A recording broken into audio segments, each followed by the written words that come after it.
मिदं नित्यम् अनुतिष्ठन्ति मानवाः श्रद्धावन्तो न सूयन्तो मुच्यन्ते तेऽपि कर्मभिः ये त्वेतदभ्यसूयन्तो नानुतिष्ठन्ति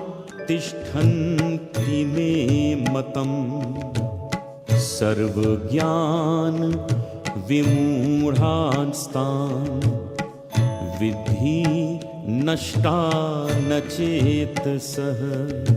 हे परंतप, यदि मानव श्रद्धा युक्त होकर मेरे प्रति समर्पण करेंगे, वे निश्चित रूप से कर्म बंधन से छूटकर मुक्ति को प्राप्त होंगे। जब तक समर्पण नहीं होगा तब तक वे असूया भाव अर्थात दूसरे में दोष निकालने की प्रवृत्ति से नहीं छूटेंगे और उनमें श्रद्धा भक्ति का पूर्ण रूप से उदय नहीं होगा। जो असूया भाव से युक्त होकर मेरे मत का अनुसरण नहीं करते, हे अर्जुन, तू उन्हें सब प्रकार से नष्ट हुआ जान। मेरा अभिमत है कि बिना श्रद्धा के भक्ति का उदय नहीं होता और बिना भक्ति के समर्पण नहीं। श्रद्धा और विश्वास से ही ज्ञान सुलभ होता है।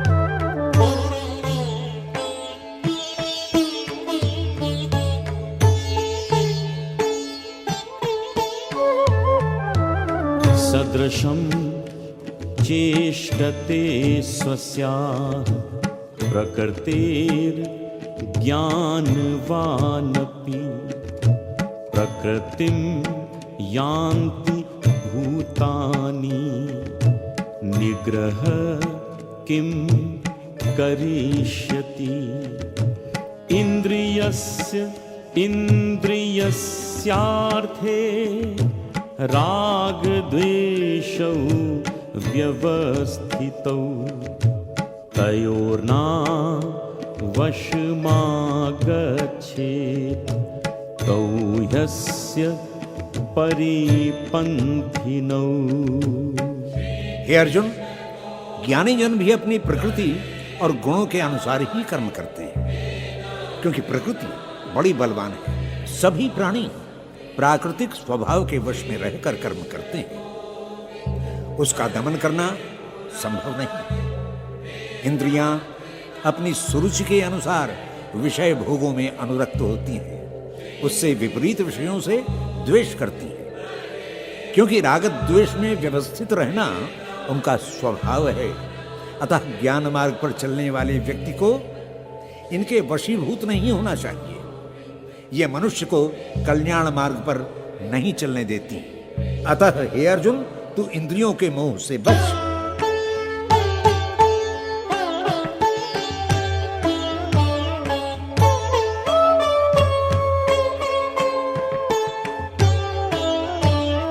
श्रेयान् स्वधर्मो विगुणः परधर्मात् स्वनुष्ठितात् स्वधर्मे निधनं श्रेया परधर्मो भयावह। अथ केन प्रयुक्तोऽयं पापं चरति पूरुषः अनिच्छन्नपि वार्षणे बलादिव नियोजितः। अपना धर्म चाहे उसमें गुण कम हो तो भी वो व्यक्ति को निश्चित रूप से कल्याण के मार्ग पर ले जाने में समर्थ सिद्ध होगा।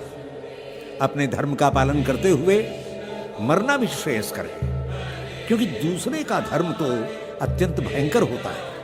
अर्जुन क्षत्रिय था, उसे क्षत्रिय धर्म के दोष और ब्राह्मण धर्म के गुण दिख रहे थे।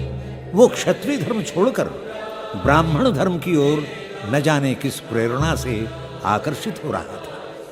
दुविधा में डूबता उतराता वो बोला, हे वार्ष्णेय, वास्तव में न चाहते हुए भी मनुष्य किससे प्रेरित होकर पाप कर्म करता है?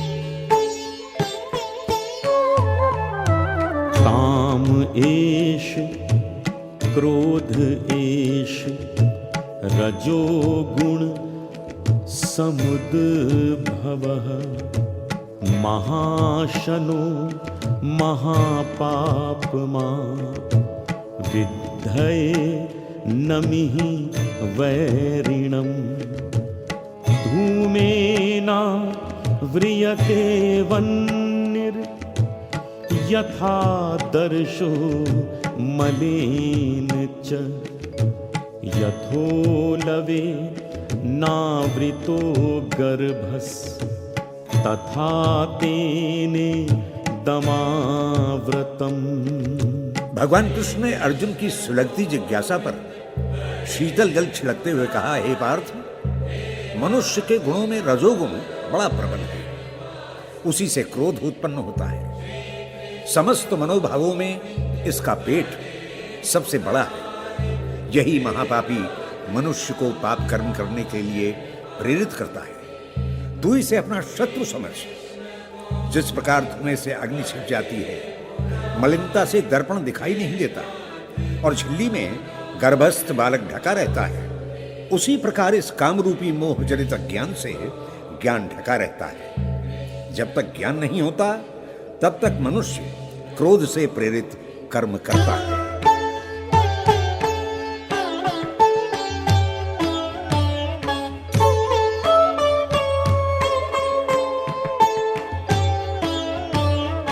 आवृतं ज्ञानमेतेन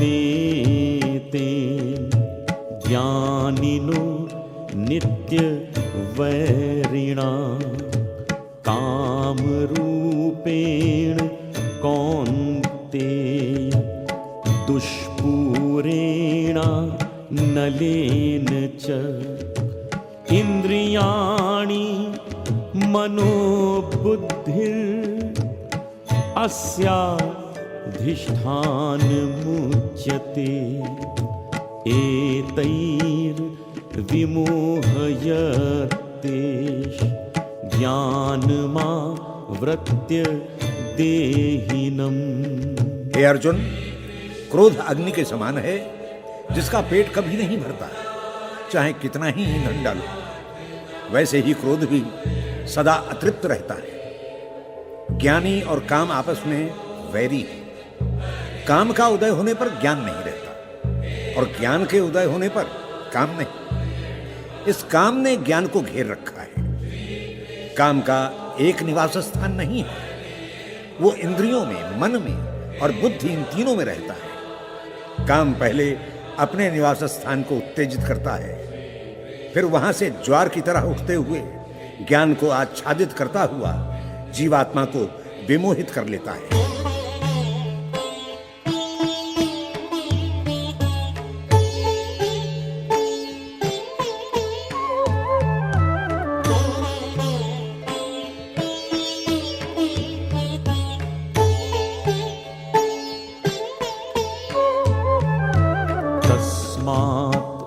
त्वमिन्द्रियाण्यादौ नियम्य भरतर्षभ पापमानं प्रजह्येनं ज्ञान विज्ञान नाशनम् इन्द्रियाणि पराण्याहुरिन्द्रियेभ्यः परं मनः मनसस्तु परा बुद्धिर् यो बुद्धे परतस्तु सः।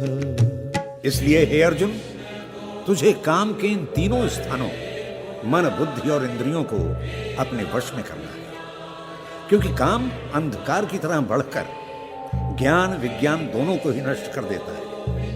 इस पापात्मा को तू जला दे। शरीर तो स्थूल है, परंतु इंद्रियां सूक्ष्म हैं। ये इंद्रियां स्थूल शरीर में सूक्ष्म रूप से निवास करती हैं और अपनी इच्छा शक्ति के घोड़ों से शरीर रथ को विषयों की ओर ले जाती है। इंद्रियों से परे मन, मन से परे बुद्धि और बुद्धि से अत्यंत परे आत्मा है। इसी आत्मा को जानना जीवन का सर्वोच्च लक्ष्य है।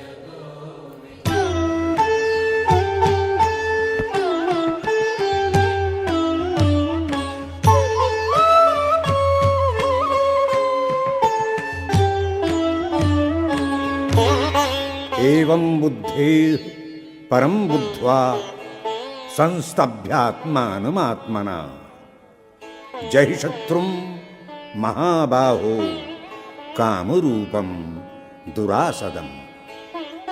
हे अर्जुन, इंद्रियों, मन और बुद्धि से अत्यंत परे जो आत्मा है वही ज्ञेय है। तू उसे जान। आत्मा तक पहुंचना इतना सरल नहीं है। उसके लिए तुझे इंद्रियों को सबसे पहले वश में करना पड़ेगा।